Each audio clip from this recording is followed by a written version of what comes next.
Começaram na segunda-feira os interrogatórios dos réus do Núcleo 1 da trama golpista. O grupo é formado por 8 integrantes: o ex-presidente Jair Bolsonaro, Alexandre Ramagem, Almir Garnier, Walter Braga Neto, Anderson Torres, General Augusto Heleno, Mauro Cid e Paulo Sérgio Nogueira. Nesta fase, eles são questionados pelo relator do processo, o ministro Alexandre de Moraes. No primeiro dia, além de Moraes, o único ministro presente foi Luiz Fux. O procurador-geral da República, Paulo Gonet, e os advogados dos demais réus também fizeram perguntas. O primeiro a ser questionado foi o ex-ajudante de ordens de Bolsonaro, Mauro Cid. Isso porque ele fechou um acordo de delação premiada. Seu interrogatório durou quase 4 horas. De frente para Moraes, Cid demonstrou bastante nervosismo, gaguejando e tremendo no início da sessão. O general Freire Gomes narrou ao senhor também qual foi a conduta do brigadeiro Batista Júnior? Ele comentou que o brigadeiro Batista Júnior já cortava qualquer tipo de conversa nesse sentido. Ele já não queria conversar, ele já não, de certa forma, ele não queria nem ouvir nenhuma opinião, nem nada. Ele já cortava de vez. O ministro da Justiça, o de réu Anderson Gustavo Torres, participou de alguma dando assessoramento jurídico? Não, senhor. Eu lembro do ministro Anderson Torres uma vez só na Alvorada, nesse período de 8 semamas pós-eleitoral. Ele quase não foi lá. Foi uma vez ou 2 no máximo. Mas não para tratar não, senhor, não para reunião. Sim, senhor. Não era algo tão explícito assim, né? Tanto que eu comentei que foi a minha visão dos fatos, do que estava acontecendo. Sempre se teve a ideia que pudesse, até o final do mandato, aparecer uma fraude real nas urnas. Tanto que em todas as minhas mensagens que foram abertas aí por parte da investigação, todas elas eu falo que não foi encontrado nenhuma fraude, que tudo ficou no campo da estatística, que de certa forma não ia acontecer nada. Até porque não tinha apoio dos comandantes militares e não tinha subsídio de ter encontrado uma fraude ou algo que pudesse ser o estopim de algo. Cid começou confirmando não ter sido coagido em sua delação premiada. Isso porque, em março de 2024, vazou um áudio seu afirmando que suas declarações haviam sido distorcidas, tiradas de contexto e omitidas pela Polícia Federal, dando a entender que ele havia sido pressionado. Ao STF, ele justificou que estava em crise na época e que saiu atirando para todos os lados. Sim, senhor. Foi um vazamento de áudios que foram feitos sem consentimento, sem a minha permissão, de um desabafo de um momento difícil que eu e minha família estávamos passando, onde mensagens de áudio da minha filha sendo vazadas para a imprensa, matérias, fotos pessoais vazadas na imprensa, eu vendo minha carreira militar desabando, minha vida financeira acabada, então o que gerou uma crise pessoal, psicológica muito grande, e que aí nos leva a certo desabafo com amigos, com pessoas próximas, nada de maneira oficial, nada de maneira acusatória. Nesses áudios, realmente, eu critico generais, critico os políticos, critico, digamos assim, de maneira bem, saio atirando para tudo quanto é lado. Uma maneira de desabafar aquele momento ruim que a família estava passando. Inclusive, a minha promoção, naquele momento, se eu ia ser promovido ou não, então aquilo estava me fazendo, me corroendo, me fazendo muito mal. Então foi mais um desabafo para um amigo, ou não sei como é que esses áudios vieram a parar na mão da Veja. Com relação aos investigadores da Polícia Federal, em nenhum momento houve pressão, o que houve era, eles tinham uma linha investigativa e eu tinha outra visão do que aconteceu dos fatos. Então houve esse jogo de depoimentos e respostas e perguntas. E realmente um pouco da frustração de a minha linha, o que eu estava contando, não está dentro da linha de investigatória da Polícia Federal. Mas em algum momento o senhor foi pressionado, coagido? Antes, em algum momento o senhor estava sem a presença dos seus advogados? Não, senhor. Nos depoimentos que deu à Polícia Federal? Não, todas as vezes eu estava com meus advogados. Em algum momento o senhor foi pressionado, coagido a responder algo senhor. Que não queria? Não, senhor. Não, senhor. O senhor confirma, como confirmou nessa audiência do dia 22 de março aqui de 2024 no Supremo Tribunal Federal, o senhor confirma novamente a voluntariedade da sua colaboração e a veracidade dos termos feitos em todos os depoimentos. Sim, senhor. Cid confirmou que Bolsonaro editou a minuta do golpe, mantendo o ministro Moraes como o único a ser preso. O ex-presidente Jair Bolsonaro recebeu e leu esse documento? Sim, senhor. Recebeu e leu. Ele fez algumas alterações no documento? Sim, senhor. Ele, de certa forma, enxugou o documento, né?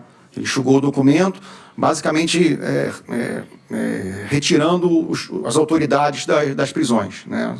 Somente o senhor ficaria como preso. O resto não... Segundo o delator, Bolsonaro tinha expectativa de que encontrassem fraudes nas urnas para convencer os militares a aderirem ao plano golpista. Ele afirmou ainda que o ex-presidente pressionou o ex-ministro da Defesa, Paulo Sérgio Nogueira, para que o relatório sobre as eleições de 2022, feito pelo seu ministério, apontasse alguma irregularidade. Entre aspas, tanto o então presidente Jair Bolsonaro quanto o general Braga Neto esperavam que algo pudesse acontecer para convencer as Forças Armadas a darem o golpe. Fecho as aspas.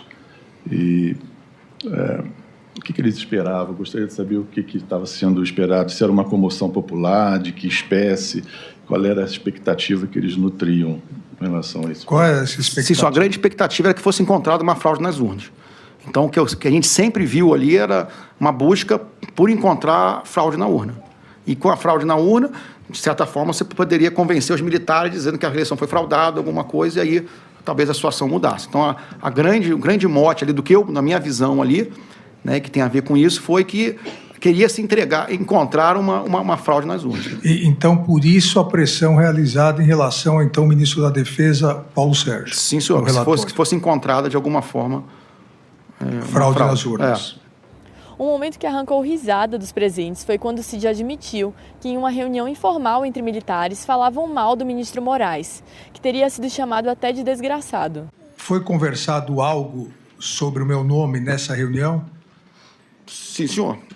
O senhor foi... O quê? O senhor foi muito criticado. Só? O senhor tem que falar a verdade. Sim, senhor. Ministro... Eu estou acostumado. Já. Sim, senhor. E só uma coisa que depois é que a Polícia Federal não está aqui, porque há uma contradição no depoimento. Falou que era conversa de bar, com guaraná e salgadinho. Então não era conversa de bar. Mas o que mais falava sobre mim? É a pergunta do doutor advogado, por favor. Ministro, as pessoas criticavam muito o senhor. As mesmas críticas que o senhor recebe, os mesmos xingamentos, de certa forma, passaram por ali. Não vou dizer que não houve, porque houve, né? Até porque era uma conversa mais... Era uma conversa de bar. Uma conversa de bar. Tanto que... Houve alguma ideia em relação ao centro de gravidade? Não, sim, ministro, nada não, temos que acabar com ele, isso nunca existiu, vamos planejar alguma coisa, isso nunca existiu. Tinha, assim, xingamentos, esse cara desgraçado, coisas que o senhor já ouviu bastante aí, né? Inclusive fotos, figurinha, aquelas memes, essas coisas. Por isso que eu digo para o senhor que teve essa grau de informalidade. Né? É isso, doutor Celso? É isso. Ao ser questionado sobre a comunicação do alto escalão do governo com manifestantes e financiadores dos acampamentos militares e do 8 de janeiro, Cid falou que o único que mantinha contato era o vice na chapa de Bolsonaro em 2022, Braga Neto, responsável por levar informações atualizadas, segundo ele. Diretamente em relação com as pessoas que estavam nos quartéis.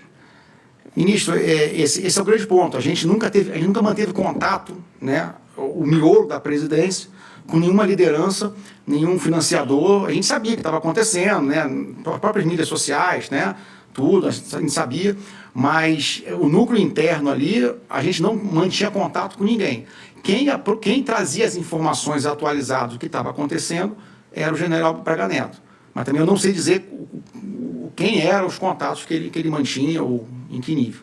Durante a fala de Cid, o ex-presidente Bolsonaro fez anotações diversas vezes. Bem no comecinho, antes de a sessão iniciar, Bolsonaro havia afirmado estar tranquilo.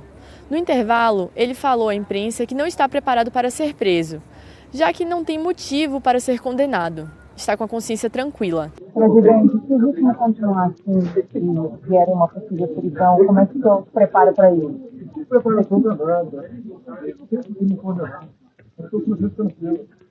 Por sua vez, seu advogado Celso Vilardi afirmou a jornalistas durante o intervalo que estava tenso durante o interrogatório de Mauro Cid. E ao chegar na sua vez de fazer as perguntas a Cid, o ex-presidente Bolsonaro estava vermelho e dando sugestões no ouvido de seu advogado. Cid também afirmou que o ex-comandante da Marinha, Almir Garnier, era o mais radical dos comandantes das Forças Armadas.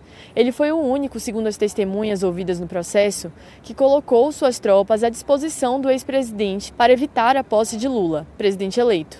Sim, senhor. Ministro, confirma todas as declarações, mas esses grupos não eram organizados, eram pessoas individualmente, cada um com a sua ideia, que se aproximavam do presidente em momentos distintos, né, e cada um levando a sua ideia para ele.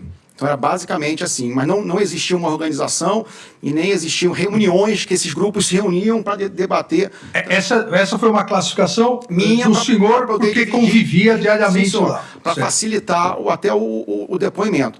Mas esses grupos não eram organizados, não eram grupos de pessoas que iam juntos para falar com o presidente. Era individualmente, as pessoas iam lá, davam suas ideias, muitas vezes iam 1, 2, 3 vezes, depois não apareciam mais. Né? Se o senhor quiser, para facilitar, eu leio os Correios. O Correio Alexandre Ramagem. Não, senhor. Almir Garnier. Esse eu classifiquei no grupo dos mais radicais. Radical, e naquela divisão, radical. Sim, senhor. Anderson Gustavo Torres. Eu acho que nem entrou, se eu não estou enganado, acho que não entrou nessa divisão. Augusto Heleno Ribeiro Pereira. Também eu acho que não entrou na divisão.